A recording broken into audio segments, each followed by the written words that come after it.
আসসালামু আলাইকুম বন্ধুরা, দেখতেই পাচ্ছেন কত কিছু বাজার নিয়ে আসছে। বাজারটাকে পুরো মাথায় করে নিয়ে চলে আসছে। 1 কিলো ভেন্ডি, 1 কিলো আদা, 2.5 কিলো তরমুজ, 1 কিলো কাঁচা লঙ্কা, গাজর নিয়ে আসছে 2 কিলো, বিট নিয়ে আসছে 3 কিলো। এগুলো কেউ আনে?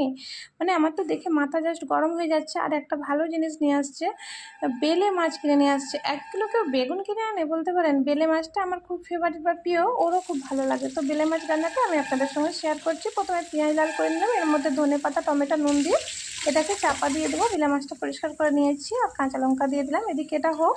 আর সামান্য একটু আদা নিয়ে আসছে, যেহেতু 1 কিলো, 500 আদাকে আমি গ্রেট করে ফ্রিজে রেখে দেবো। সময়ের সময় রান্নাটা না খুব চটজলদি হয়ে যায়। মশলা মানে মাছটা মাংস টাংস যখন রান্না করতে হয়, আদা রসুনটা যে কারণে এক্সট্রা করে করার জন্য সময় লাগে, সেই সময়টা লাগে না, চটজলদি হয়ে যায়। এটাকে আমি নুন দিয়ে ফ্রিজে রেখে দিলাম। 500 গ্রাম আদাকে গ্রেট করে, ধনে পাতাটাকেও ঠিক এইভাবে কুচিয়ে পরিষ্কার করে ধুয়ে নিয়ে ফ্রিজে রেখে দেবো। সময়ের সময় সব রান্নাতেই তো ধনে পাতাটা ভালো লাগে, বেশ আমার খুব প্রিয়।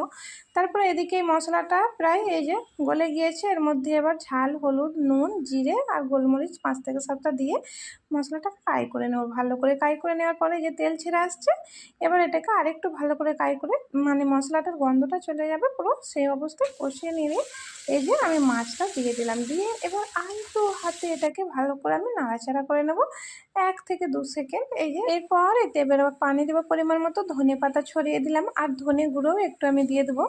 দিয়ে দেওয়ার পর এটাকে আমি 3 থেকে 4 মিনিট ফুটিয়ে নেব। বেশ চচ্চড়ি হয়ে আসবে, তখন আমি নামিয়ে নেবো। এই যে দেখতেই পাচ্ছেন বেলে মাছ ভোনা বা বেলে মাছের চচ্চড়ি। অবশ্যই আপনারা ট্রাই করবেন। আল্লাহ হাফেজ।